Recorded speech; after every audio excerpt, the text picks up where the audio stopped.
Welcome to the class on PESTEL analysis. This is nothing but a part and parcel of environmental scanning. Any organization has to undergo environmental scanning because the ecosystem that the organizations are functioning today, they are changing very fast and dynamically, and the impact of these changes are invariably impacting the success of the organization.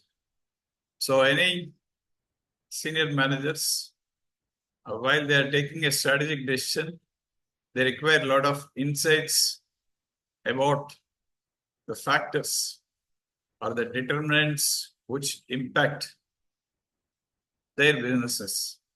For example, let us understand the acronym called PESTEL. PESTEL is nothing but an acronym for what? Political, economic, sociological, technological, legal, and environmental factors.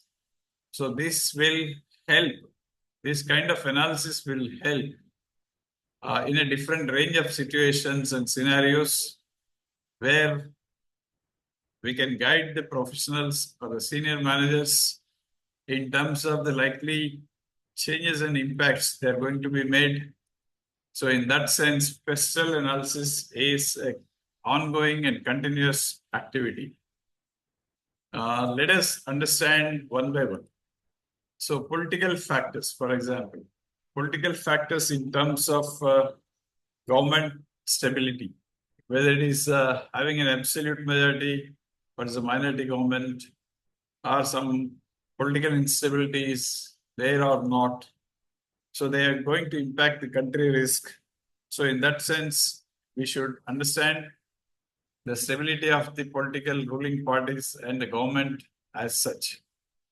And normally, the corruption is also a big indicator.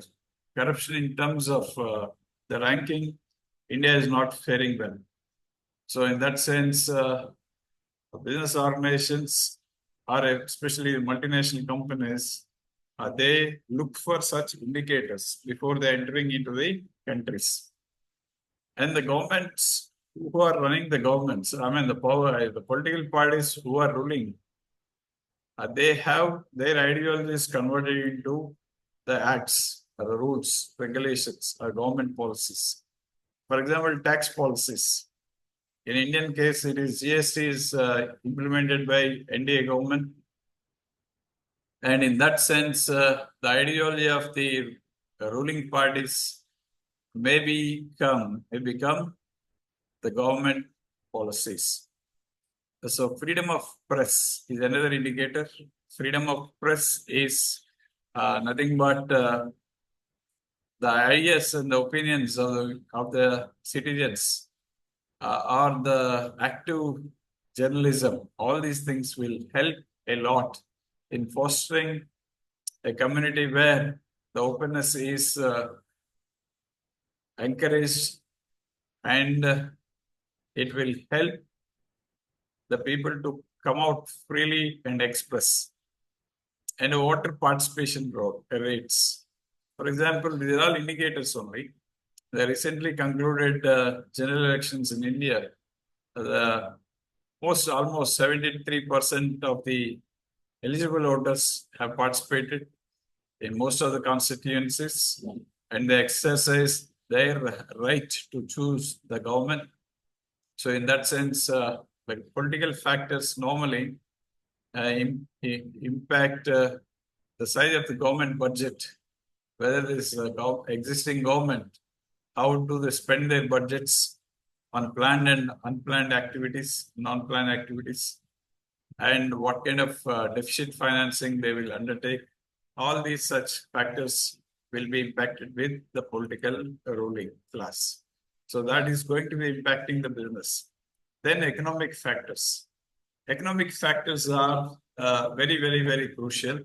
You see the factors like GDP growth rate, interest rate, inflation, they are going to be impacting very severely. If there is more inflation, more rise in prices, naturally interest rates will be high. business communities are not happy, and the consumers' buying capacity will reduce. But at the same time, if the country is exporting and importing, the foreign exchange rate matters most. So sometimes we may gain against certain currencies, we may lose against certain other currencies. So it will be impacting the composition of the exports and imports you're doing. And at the same time, credit availability and the strength of the capital markets, the reach of institutions for raising the public issues in getting the IPO subscriptions. These are all very important indicators, and we must understand the importance of these on the crucial decisions made by the government. The level of disposable income. If the customer is left with more disposable income, they spend on discretionary items, so there will be a huge demand. And the propensity of the people to spend. If they have the future confidence, they spend more today. So in that sense, when compared to the earlier generations, the present generation is spending more because they have strong confidence. At the same time, unemployment rates are also one indicator which will help us to understand the job dynamics, job market dynamics, and that is one indicator how the income is distributed. And stock markets, India is having fairly a good stock exchanges systems. They're technologically savvy, and most of the foreign financial institutions are heavily investing in Indian stock markets.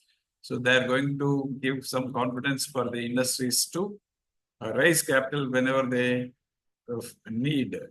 That is one important factor. The other factor, for example, sociological factors, that is social factors. Society is changing very fast. So in terms of population growth, demographic rates, they're all changing. Birth rates have declined actually. In India, growth rate of population is also stabilized. And at the same time, old age people are also on the rise because life expectancy is on the rise. At the same time, India is having, at the moment, demographic dividend, but this demographic dividend we may lost in terms of very soon, unless we address this issue. So in the same sense, the issues towards racial equality, gender equality, and the religious harmony, cultural norms, values, they're all going to impact the way the organizations are doing business. Now, let us move to the technological factors. Technological factors like what kind of incentives the governments or the organizations are giving for technological advancement and level of automation and type of R&D activity that is undertaken in the organization, and any incentive is given by the government on R&D spends, and access to the new technology, how fast we are adapting that, the level of innovation, they're all going to impact the way the organizations address the future manufacturing needs and consumer services. So the important thing is the entire life cycle of technology has to be understood by the organizations. And today everybody is talking about artificial intelligence, such kind of new tools or technologies. They're going to impact the way we do business in future. And the other important aspect is environment. The business organizations must thoroughly understand the importance of sustainable business practices. If the business has to survive in the long run, they should not only take care about their shareholders or the customers or the suppliers, but also society at large. So the Mother Earth, the nature has to be protected. So factors like climate change or the weather changes, fluctuations are going to impact your business decisions. So now there is some pressure from NGOs and environmental groups to be less pollution to move towards green technologies, smart technologies. So in that sense, we should be very conscious about the resources we are consuming, and we should use renewable energy instead of non-renewable sources. We should be less polluting than the earlier technologies. So in that sense, technology plays a very important, environment plays a very important role. And finally, you see the legal factors. Legal factors like the acts, rules, regulations. We should understand the changes that they are made in these rules and regulations. For example, the discrimination laws, antitrust laws, employment codes or employment laws, consumer protection laws, copyright and patent laws of respective countries must be understood properly, and you should follow the rule of the land. And suppose if you are working for a multinational company or a multinational company doing business in many countries, so naturally you should learn about all the advantages and disadvantages of the respective countries' acts, and you should plan your strategy accordingly. So with this, all these PESTEL, political, E means economic, S is sociological, T is technological, E is environment once again, then L is legal. All these factors, they're definitely impacting. So at least you should follow the trends, you should be proactive, you should help to be more conscious. And this decision, while you are taking a strategic decision, this environmental scaling with the help of PESTEL analysis is a big tool.